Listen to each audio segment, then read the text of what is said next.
Síntomas de la borrachera seca. 12º síntoma: el cinismo. Como una forma de ingobernabilidad, muchos alcohólicos y adictos, si bien logran la abstinencia, no toman en serio su tratamiento y aunque acuden a él no respetan la disciplina terapéutica ni los principios de su programa de autoayuda. Esto les impide alcanzar la sobriedad, están constantemente expuestos a una recaída, se meten en muchos problemas y no creen emocionalmente. Se dice en términos beisbolísticos que cuando ni se picha, ni se cacha, ni se deja batear, es aquella situación en la que una persona no solamente no ayuda en alguna causa, sino que por el contrario, solo estorba, interfiere y sabotea el objetivo de dicha causa. Cuando, por ejemplo, un alcohólico en que su grupo de AA tenga conductas inadecuadas, como ser conflictivo con sus compañeros, meterse en chismes, involucrarse sentimentalmente con alguna compañera o compañero, hacer negocios o pedir prestado. Se está alejando del verdadero y único objetivo que tiene AA, que es ayudar a otros y dejar la bebida. Pero no solamente se está desviando del objetivo del programa, sino que además está interfiriendo con la recuperación de sus compañeros. Esa es una forma de borrachera seca. En otras palabras, ni picha, ni cacha, ni deja batear. Es un alcohólico cínico. Pero no solamente en los grupos de autoayuda existe esa forma de saboteo, sino también a nivel de tratamiento profesional. Muchos adictos que acuden a la terapia profesional también caen en conductas inadecuadas y de saboteo al tratamiento, como inasistencia a las consultas, como mentirle al terapeuta, no obedecerlo en sus indicaciones o no pagar las consultas. La consecuencia de estas conductas inadecuadas será la recaída y el síndrome de borrachera seca. Se dice que la indisciplina ante las reglas del juego del tratamiento es lo que se conoce como adherencia terapéutica. El enfermo adicto, de acuerdo a las estadísticas, es el tipo de paciente que presenta la peor adherencia terapéutica en todas las especialidades de la medicina. La adherencia terapéutica es una de las condiciones básicas que requiere cualquier enfermo para que su tratamiento sea exitoso y alcance los objetivos que se programaron. Se entiende por adherencia terapéutica el cumplimiento adecuado de todas las indicaciones que integran un programa de tratamiento para cualquier tipo de enfermo.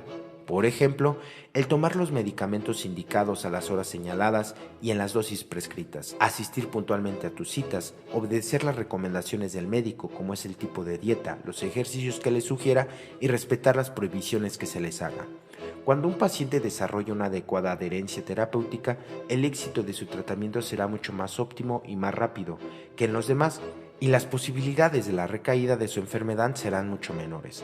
En cambio, cuando un paciente muestra indisciplina, inconstancia y en su tratamiento, los resultados van a ser muy negativos, pues no se logra el objetivo fundamental del alivio o control de la enfermedad, o va a presentar complicaciones que agraven el problema o simplemente va a estar recayendo constantemente. Todos estos principios se aplican también en el tratamiento de las adicciones, solamente que aquí encontramos una característica particular. Existen dos grandes tipos de tratamiento en este campo que se complementan mutuamente.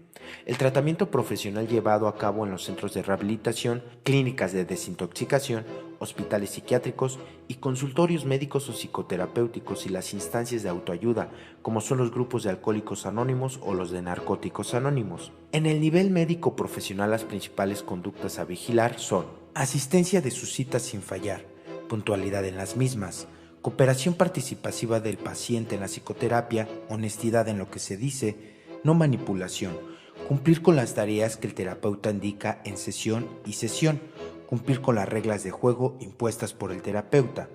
En lo que se refiere a puntualidad, asistencia, pago de honorarios, cancelación oportuna de citas, en la psicoterapia de grupo profesional, además las características ya referidas, se incluye el respeto a las reglas establecidas para el desarrollo de las sesiones grupales.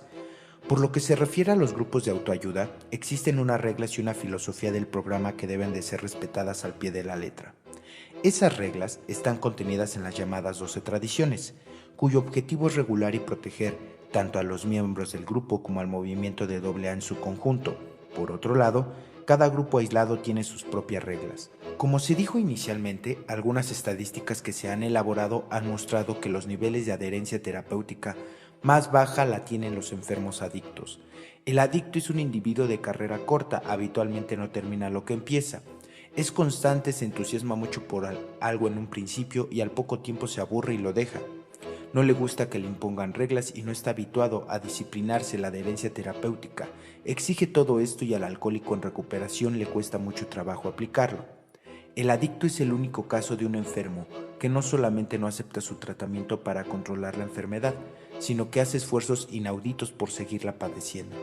Cuando finalmente el alcohólico o el adicto a las drogas acepta un tratamiento para dejar de consumir, se conforman solamente con la abstinencia, pero se resisten a efectuar otros cambios que son necesarios para la recuperación de sus áreas neuróticas, por lo que su actitud ante el tratamiento se va a caracterizar por muchas resistencias y reticencias a estos cambios, comportándose en una forma anárquica e ingobernable, no respetando las reglas del juego, de la terapia, y creyendo en conductas inadecuadas e indeseables que solo van a poner en peligro su recuperación. Las actitudes negativas y las conductas inadecuadas de los miembros de AA o de otros grupos de autoayuda es un síntoma inequívoco de resistencia al cambio. Típica borrachera seca. Se deja de beber o consumir drogas, pero se siguen manteniendo las mismas conductas neuróticas que el adicto presentaba en su etapa de actividad de la enfermedad. Muchos alcohólicos llegan presionados al grupo, ya sea por su familia, por su trabajo o por otras autoridades civiles. Llegan sin mucho convencimiento, pero como no se desea perder a su familia, quedarse sin empleo o ser encarcelados. Aceptan la condición de no seguir consumiendo alcohol o drogas, pero no tienen la más mínima conciencia de la necesidad de un crecimiento emocional. Estos adictos son los que esperan un premio por el hecho de mantenerse limpios, que su esposa lo perdone y vuelva con él, que les restituye su trabajo, que le reconozca con admiración y agradecimiento el hecho de que han dejado de beber. Otros adictos encuentran en su grupo una forma de explotar sus tendencias neuróticas. Unos son exhibicionistas y se apoderan de la tribuna, otros tienen la necesidad neurótica de poder y prestigio y se sirven del grupo para poder alimentar su ego, por lo que se vuelven controladores del grupo y de sus compañeros, creyendo en situaciones como los chismes, hablar mal de otros miembros del grupo o estar haciendo política barata con los compañeros con la única finalidad de seguir teniendo influencia y poder controlar el grupo. Hay otros con problemas sexuales y sentimentales que caen en el llamado paso 13. Se involucran sentimental o sexualmente con compañeros del sexo opuesto, generándose una serie de problemas que casi siempre terminan que uno u otro, a veces las dos personas involucradas, terminen alejadas del grupo por empezar a tener problemas entre ellos o ser víctimas de habladurías de los demás compañeros en torno a su romance. La mayor parte de las personas que caen en la práctica del paso 13 o son ingobernables sentimentales o ingobernables sexuales o ambas cosas, utilizan el grupo como un recurso para practicar estas tendencias neuróticas. La mayoría de las ocasiones ese tipo de enganches sentimentales o sexuales tienden a ser enfermos. Una relación patológica que en poco tiempo empieza a tener conflictos, apareciendo fenómenos como la celotipia, el engaño, la decepción y el resentimiento. Suele tener un mal final y no en pocos casos se presenta el abandono del grupo o la recaída. Lamentablemente existen muchos borrachos secos que tienden a presentar reiteradamente esta conducta del paso 13 en cada grupo al que llegan. Estos casos revisten una patología mayor y seguramente están cambiando su adicción al alcohol o a las drogas por otra adicción al sexo o a las relaciones sentimentales conflictivas. Este tipo de casos necesita atención profesional por psicólogo o psiquiatra. Hay otros casos que en algún padrino o alguna persona del grupo con cierto ascendente sobre los demás aprovecha esta condición para manipular sentimentalmente o seducir sexualmente o a alguna compañera. Esta situación es moralmente muy grave, pues está faltando a la ética y están contraviniendo seriamente los principios del programa, pues lejos de ayudar a alguien que está sufriendo, se le está creando otro problema ya mayor que pudiera quitarle para siempre la oportunidad de su recuperación: la iglesia en manos de Lutero. Pero no solamente los hombres los que a veces tratan de seducir a las mujeres, existen muchos miembros femeninos en los grupos de AA que, por su misma ingobernabilidad sentimental, quieren satisfacer su necesidad neurótica de afecto, involucrándose sistemáticamente con algunos compañeros. Este es un síntoma de borrachera seca no resuelto que suele transformarse en esta conducta inadecuada en el grupo, dando lugar a estos problemáticos enredos románticos. Otros, en cambio, ven al grupo como un medio para solucionar sus problemas económicos. Algunos se dedican a hacer negocios con sus compañeros de grupo, otros llevan su propia mercancía al grupo, como pueden ser joyas o relojes. Algunos más se especializan en pedir prestado a otros compañeros y nunca pagan. y finalmente algunos van a conseguir trabajo. Todo este tipo de actividades no solo distraen a la persona de sus verdaderos objetivos del programa, sino que, frecuentemente, tienen conflictos o pleitos con sus compañeros por problemas surgidos de sus transacciones comerciales, que dan lugar a que muchos dejen de ir al grupo y otros se queden con una mala impresión de lo que es un grupo de alcohólicos anónimos. El mal uso de la tribuna, que en lugar de utilizarla para el historial o para la catarsis, se emplea para agredir, descalificar a otros compañeros o los exhibicionistas que se apoderan de la tribuna cada vez que tienen la oportunidad de hacerlo y abusan del tiempo de exposición, impidiendo que otros hagan uso de la palabra. Algunos son particularmente agresivos e irrespetuosos por el tipo de lenguaje que emplean, abundando las palabras altisonantes o en expresiones vulgares que intimidan u ofenden a muchos de los miembros del grupo. Otra forma de conducta inadecuada es el miembro del grupo totalmente pasivo, que solo se dedica a beber café, permanecer sentado y en su asiento, distrayendo a otros compañeros con bromas o comentarios cuando alguien está hablando en tribuna. Este tipo de personas asiste al grupo como una forma de diversión o socialización, o también como una forma de evasión de sus responsabilidades familiares. Son los que llegan tarde a la sesión, pero se quedan hasta altas horas de la noche en la terapia de café. La diferencia de la prepotencia, la discriminación, los malos tratos a las personas que llegan por primera vez al grupo constituyen otras de las actitudes negativas que algunos alcohólicos en recuperación y que son más que síntomas de borrachera seca. Aunque el espíritu del programa es extender la mano y apoyar incondicionalmente al que llegue por primera vez y con mucha comprensión y amor apoyarlo, ayudarle y comprenderlo, desgraciadamente algunos miembros no se apegan a estos principios y lo tratan con desconsideración ignorándolo, discriminándolo o agrediéndolo. A veces pretender apoderarse de su vida tomando el control de todas las decisiones importantes que deba de tomar. Estas actitudes no son más que manifestaciones de borrachera seca, de alcohólicos que no han resuelto ciertas necesidades neuróticas de su ego y que se valen de ese tipo de trato desconsiderado al nuevo para sentirse importantes con esa sensación de poder e hipertrofia del ego que provoca la posición de sentirse superior ante una persona que atraviesa un momento de crisis existencial y vulnerabilidad emocional. Finalmente, el no respetar el anonimato es otra forma de conducta inadecuada en el grupo. El anonimato apareció originalmente para proteger a la persona en recuperación de la incomprensión y los prejuicios que la gente tenía en tanto al alcoholismo durante los primeros años de AA, pero actualmente que ya hay una aceptación universal del alcoholismo como enfermedad y que los grupos de AA tienen un gran reconocimiento, el anonimato es más bien para proteger al otro, para proteger la intimidad y la confidencialidad de lo que se dice en tribuna y que no salga de los límites geográficos del grupo. Desgraciadamente hay algunos que andan comentando, murmurando, criticando o chismeando respecto a las confidencias de sus compañeros exponen en tribuna.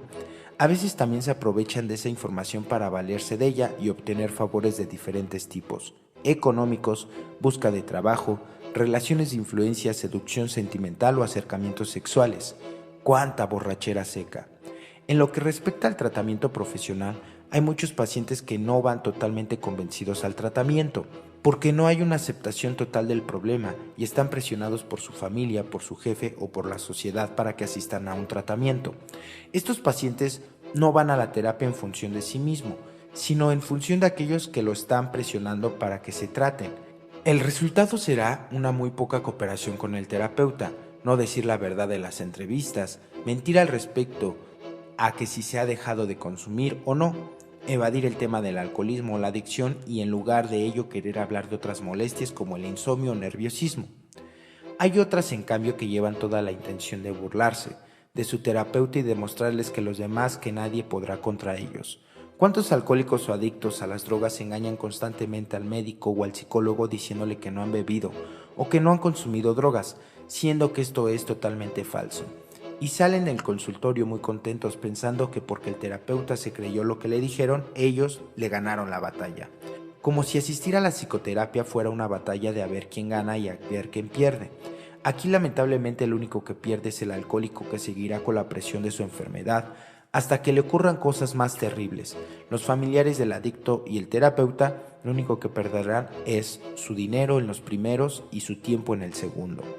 Otra manera de autosabotearse el tratamiento como una manifestación de resistencia al cambio es faltar o cancelar sistemáticamente las consultas. No obedecer las indicaciones del médico en cuanto a la dosis del medicamento o algunas recomendaciones de sus actividades cotidianas.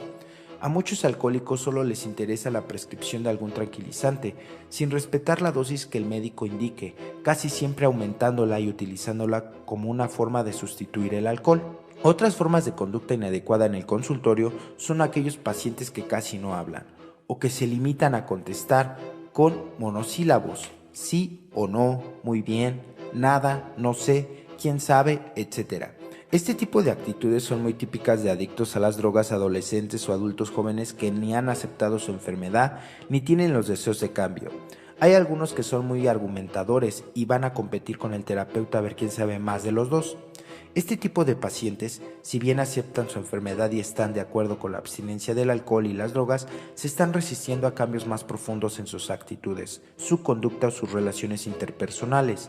Finalmente, la agresión o la seducción son los mecanismos de saboteo de la psicoterapia. Algunos agreden sistemáticamente al terapeuta para provocarlo a que se enoje, los agreda o los dé de baja de la consulta para después justiciarse ante los demás adoptando el rol de víctima del terapeuta. Otros, en cambio, asumen dificultades de seducción, dinero, influencia, poder, romance o sexo para poder aliarse primero y controlar después al terapeuta, invalidándose los objetivos del tratamiento. Lamentablemente, hay muchos terapeutas que caen en este juego. Este ha sido el 12º y último síntoma de la borrachera seca. Esperamos que haya sido de tu ayuda estos artículos. Te invitamos a que des like, comentes y compartas este video con todos tus compañeros. Felices 24 horas.